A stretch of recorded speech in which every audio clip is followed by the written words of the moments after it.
Now, unitary theory is very different.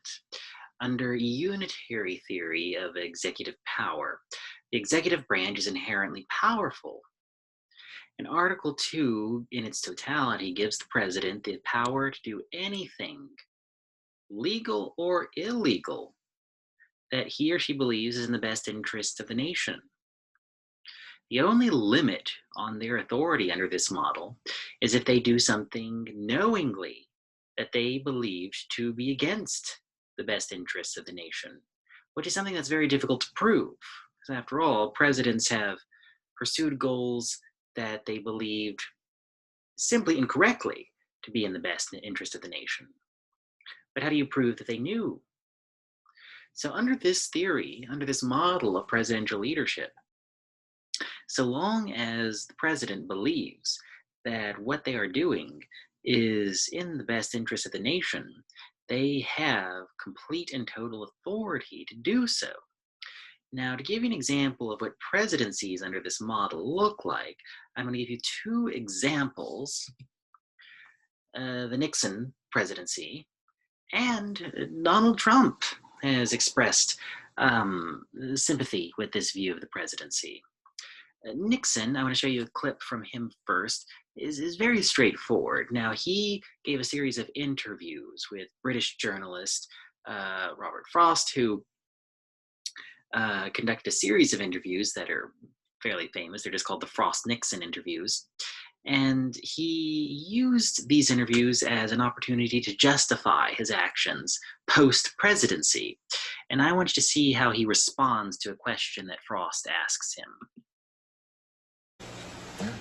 Well, when the president does it, that means that it is not illegal. By definition. Exactly.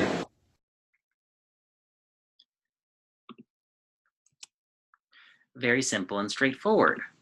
When the president does it, it is not illegal. The very fact that you are the elected president of the United States gives you unquestioned and really unlimited authority to do what you believe is in the best interest of the nation. So much so that it is inherently, by definition, not possible for the president to do something that is illegal.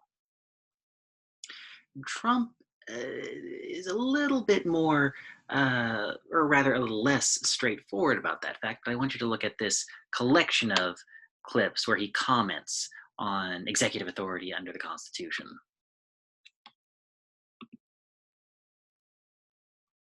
After these ads, of course. Then I have an Article 2 where I have the right to do whatever I want as president, but I don't even talk about that. It's a thing called Article 2. Nobody ever mentions Article 2. More importantly, Article 2 allows me to do whatever I want. Article 2 would have allowed me to fire him. So it sounds but like I wasn't going to fire. You know why? Because I watched Richard Nixon go around firing everybody, and that didn't work out too well. So very simply, Article 2 would allow me to do. I could have done anything I wanted. I don't even bring it up because we don't even get there. Absolutely, I have Article 2. It gives me all of these rights at a level that nobody has ever seen before. We don't even talk about Article 2.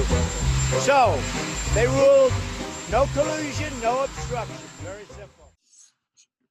Simple.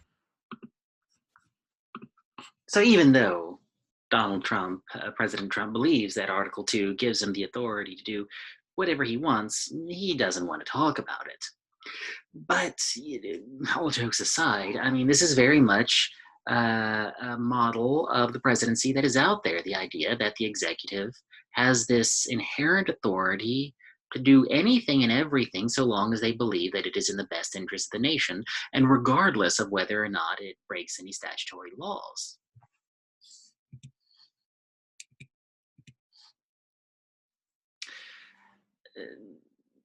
Though, that's the current model, or rather what the presidency currently believes, what the current president currently believes about executive authority, he has been at least outwardly expressing more so a desire to behave like the more traditional Stewart presidency. And this is typically the model that most U.S. presidents in the 20th century have followed. This idea that they are the steward of the nation and that they have the ability to lead the country in various policy-making directions. And there are three powers that sort of come out of this idea of stewardship: presidential war power, independent policymaking, and agenda setting, none of which are inherently or explicitly discussed in the Constitution, but rather come out or grow out of this idea that there is this innate executive authority. Primary consequences of stewardship, as I've said, is that the president becomes the central figure of American government and has his hands in every aspect of governance and policy. So let's talk about war-making power. Now, the first president to really claim an independent war-making power, that is, power that is independent of Congress, was Harry Truman. Yes, his predecessor, Franklin Roosevelt, was a wartime president. However, he was acting with the authority of Congress because Congress had declared war on both Germany and Japan. However, due to increasing tensions in the Korean Peninsula and the fact that there was this interest by the United States to try to contain Soviet expansion into Asia, Truman argued that he had the authority to send troops as an emergency intervention, make sure that communist influence did not spread into the Korean Peninsula. He claimed that there were three things that gave him the ability to do this: the Commander-in-Chief Clause, so his role as head of the armed forces; his oath of office, which states that he solemnly swears to faithfully execute the office of President of the United States and will do the best of his ability to preserve, protect, and defend the Constitution of the United States. The Take Care Clause: he shall take care that the laws be faithfully executed. Truman argued that these three things combined gave him the independent ability to create war and to engage the military in wartime activities even without the authority of Congress. Now, should he get approval to send troops from Congress? Truman said, well, he doesn't have to, but out of politeness, I'm going to consult with them. Now, to be fair, most presidents do ask Congress for the authority to use the armed forces overseas. However, most presidents also assert that they don't really need to do so. They just want to make sure that they have public or congressional backing. And they also feel that it makes any sort of military action more legitimate if they can claim that they are acting on behalf of the elected representatives of the American people. This has resulted in a lot of wars that aren't technically wars. The United States has not declared war since 1941. Every military engagement has been either a police action or an emergency intervention, according to the language of most wartime resolutions. The Korean War, the Vietnam War, the Persian Gulf War, the Afghanistan War in the aftermath of September 11th, and the Iraq War. Now, the Korean War didn't actually have any congressional authorization. Vietnam, Persian Gulf, Afghan War, or the Afghanistan War, and the Iraq War, the president did seek some level of authorization from Congress. Now, these emergency interventions usually resulted in a quick, vivid show of American military power, such as the Gulf War of 1991. They usually take place in small, non-strategic countries, usually only last a few weeks, if that. The number of troops are strictly limited, and presidents often commit themselves to an exit strategy for the removal of troops. Some notable exceptions to that would be the Afghanistan War and the Second Iraq War, where there literally was no exit strategy, famously so. There was no timetable to remove troops. Those actions, however, were authorized by Congress through the AUMF in 2001, the Authorized Use of Military Force. And what this did is it gave presidents the authority to use all necessary and appropriate force against those nations, organizations, or persons he determines planned, authorized, committed, or aided terrorist attacks that occurred on September 11, 2001, or, and this is important, in order to prevent any future acts of international terrorism against the United States. So this, in theory, gave the executive the authority to take any military action they want, so long as they believe that doing so would prevent any future attacks on US soil. And this became very controversial because what were the metrics by which a president could reasonably expect or suspect a future terrorist attack? Something that's debated to this day. Now, some other examples of emergency military interventions: the Iranian hostage rescue attempt of 1980, Reagan and Libyan Navy shooting down Libyan jets, H.W. Bush's intervention in Panama to take their leader Noriega into custody, Clinton and Bosnia, and joint efforts, or rather Clinton and other joint NATO and UN efforts in Bosnia, and Trump's interventions in Syria.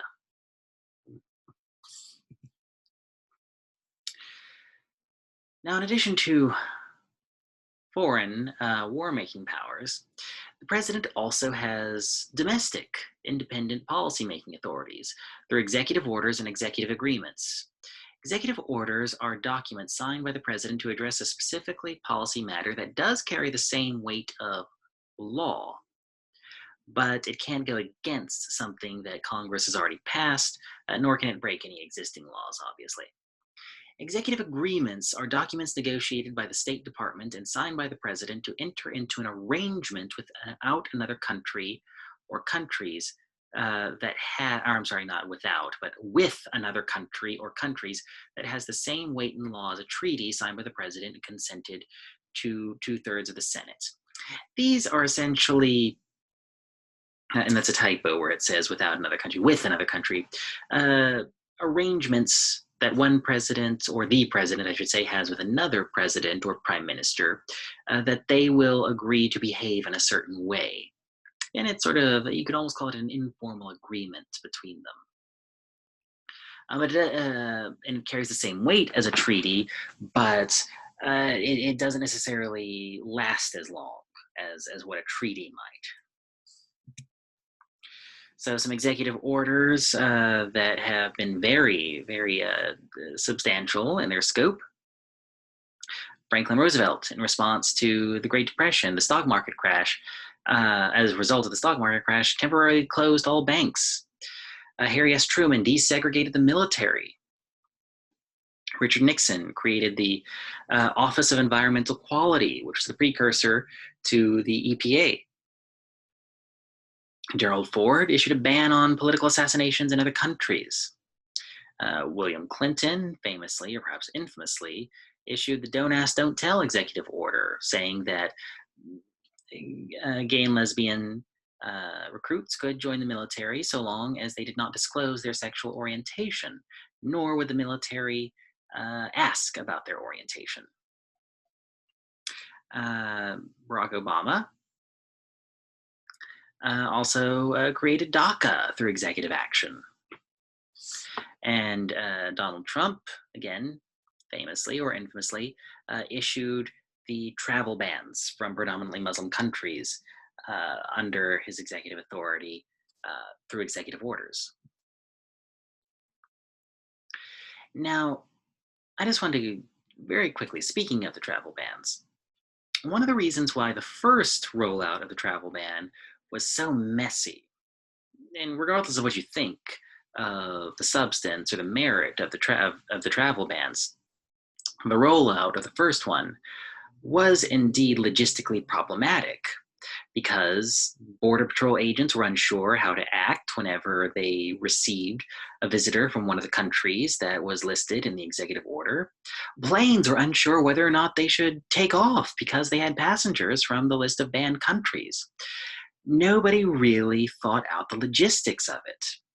It was literally 2 or 3 presidential advisors that locked themselves in a closet and drafted the language of the order that President Trump then signed. Traditionally, executive orders are supposed to go through several clearance processes. I have them here listed. An executive order could go through some or all of these clearances, and what they essentially do is get the draft of the executive order is given to the relevant personnel, the people that would actually have to implement it. And it goes through several personnel, and they, one, are given a heads up that this is what the president intends to do, and 2, they can give their feedback on whether or not they think it's feasible. Now, if the president is insistent, they can tell these personnel can tell the president exactly how this can be implemented. But one of the reasons why the first executive order on the travel ban was, again, such a mess was because they did not go through these clearance processes that most executive orders, if not all executive orders, are supposed to go through. Then there are what is called executive memoranda and signing statements. These were very, very popular to be utilized under President Obama. And what these are is that they aren't exactly executive orders and that they don't create new policy. Instead, what they do is they essentially declare that the president is going to choose to interpret existing law in a certain way. Now, I mentioned DACA a minute ago. Now, the first iteration of the DACA program was actually through executive memoranda and through a signing statement. And what it stated was that because existing immigration law gave the president the authority to prioritize certain people that had been detained or marked for deportation, that they were going to choose to temporarily grant people who were undocumented but met certain criteria the ability to temporarily live and work in the United States. And they didn't claim any new authority or new law to do so, but rather claimed that the existing law gave them the authority to deprioritize undocumented people who they did not feel were any sort of threat, whether through criminal or legal actions, or that they felt were productive being here in the United States. And so he did this on a number of policy issues, but again, the most famous one that's still being discussed and litigated today, was the DACA program. Now, there are a lot of informal powers that the president enjoys. Again, he's the leader of the party. He garners a lot of media attention. The fact that he's the president means that he has a huge megaphone. He has the power to persuade and intimidate people to his will. You also get perks. Here is a photo of Kellyanne Conway enjoying the White House's personal private bowling alley. And they also have a chapel. Melania just installed tennis courts on the White House grounds. So Donald Trump, as the current president, is also the leader de facto of the Republican Party. Just recently, the RNC made headlines for deciding not to adopt a new 2020 platform. Instead, they are simply going to reuse the 2016 platform. It's the first time that a major party has not renewed its platform in over 40 years. And that's largely due to the fact that, this 2020 election is going to be a referendum on the current president. And that's not a judgment on him. It's just that most elections where there's an incumbent running is a referendum on the incumbent. And it really speaks to the fact that, Donald Trump is the Republican Party's priority, and keeping him in power is, in the current paradigm, synonymous with being a member of the Republican Party. The president also garners media attention. Under the current president, all it takes is a tweet, and it can drive the news cycle. Again, not a judgment, that is quite simply a fact. Other presidents have done similar things. Well, they will make statements, speeches, or take press conferences in order to garner media attention. It can be to highlight an issue or an action that they've taken. It can also be to distract away from something that the president feels is problematic for his administration. Again, the president is equipped with a rather loud megaphone. They have the power to enhance, persuade, and sometimes intimidate using all the trappings of the presidency. The historic weight of the office, as well as the building in which he works, the White House, can all be used in order to try to persuade people to the president's will.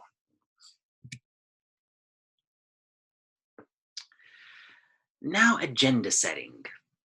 The president has the power to prioritize certain issues, even if it's not necessarily the ones that Congress would like to tackle. This is sort of a hybrid formal and informal power in that the president does have the final say-so on legislation. They can sign or veto it. And he can send a direct signal as to the possibility of policy success by telling Congress what kinds of bills he is likely to sign and which kinds of bills he is likely to veto. And he can direct the attention to what the president considers to be the key national problems. Now, had Hillary Clinton won the presidency, she might have highlighted other issues, such as education, the environment, and the immigration debate would have taken on a much different tenor than under the Trump presidency. We most likely would have been talking about, what is the best path forward towards a bill legalizing undocumented immigrants, or under what circumstances should there be a path to citizenship for undocumented people. It's very different from the conversation we're having under President Trump, where he prioritized immigration and has discussed the fact that there are undocumented people and illegal immigration does go on as a problem for the nation. That is not solved by providing, paths towards legalization, but by trying to eliminate the paths through which illegal immigration can occur. Now, other presidents have highlighted certain things. There have been examples of policy programs and initiatives that presidents have introduced. Lyndon B. Johnson introduced his Great Society programs, which is a series of social welfare packages that he encouraged Congress to pass. President Obama, during his first term, highlighted health care, which ultimately led to the passage of the Affordable Care Act, also known as Obamacare. Now, one of the ironic things about policymaking at the national level in the United States is that, as ambitious as the president might be, he must rely on Congress to pass legislation, but Congress has different goals and different time frames. Remember, I said in my last lecture, member of Congress equals single-minded seeker of re-election, and unlike the president, members of Congress are not term limited. Members of Congress have a 90+ re-election rate. So their calendar is much longer, their time frame is much longer. And they're not thinking about the nation. Most of them are thinking about their districts or their states. The president seeks to set a national agenda and to fulfill their campaign promises. Presidents enjoy a honeymoon period right after the election, but they have to quickly get into campaign mode soon after because of the midterms and then their own reelection. They have to also think about their own national legacy. Peter Bergen, I'm sorry, not Peter Bergen, that's another guy. David Gergen, a longtime presidential advisor, once said in an interview that the mindset in the West Wing is that there is, quote, room for one more on Mount Rushmore. And if the president does a good job, they might get it. They might get on that mountain. Now, there actually isn't room for one more on Mount Rushmore. There's no room for another bust of another president. But that's the mindset, that if they do well, they will be remembered well by history. Now, the president has two major resources in order to accomplish these things: political capital and institutional effectiveness. The ironic thing is, when you consider what political capital is, it's the most powerful tool at the president's disposal. It is the mandate that they can claim from their first election. It's essentially their level of public approval, and it's what allows them to get stuff done by Congress. This isn't a formal power. This isn't some formal mechanism. It's the fact that the president enjoys public support and has recent evidence of his or her public support from their first election. And political capital is always highest after their first election. It's never as high as that ever again, even if they are reelected. Now, the ironic thing about this, why I call that ironic, is because though their political capital is the highest when they are first elected into office, their knowledge of the institution is also at its lowest at this point. When people are first elected to the presidency, they don't necessarily know everything there is to know about the presidency. The only teacher is experience. And so they require having been in office for some time in order to gain that experience. And the tragic thing about that is, with every passing day, their most precious resource, their political capital, goes down. And so there is this sweet spot of where political capital meets institutional effectiveness, and that's where they try to get the most legislation done. Because after that, they are no longer enjoying the political capital fresh off an election win. They then go right back into campaign mode, either for the midterms or their own reelection, in which case they're right back to being just another candidate. Congressional resources, however, are much different. Their political capital goes up and down, responding to political events, as well as the legislative calendar. And their institutional effectiveness remains pretty stable. Like I said, there's quite a bit of institutional memory in Congress because of how long the typical member of Congress tends to stick around. And so they are operating the Congress and the presidency on two completely different timetables.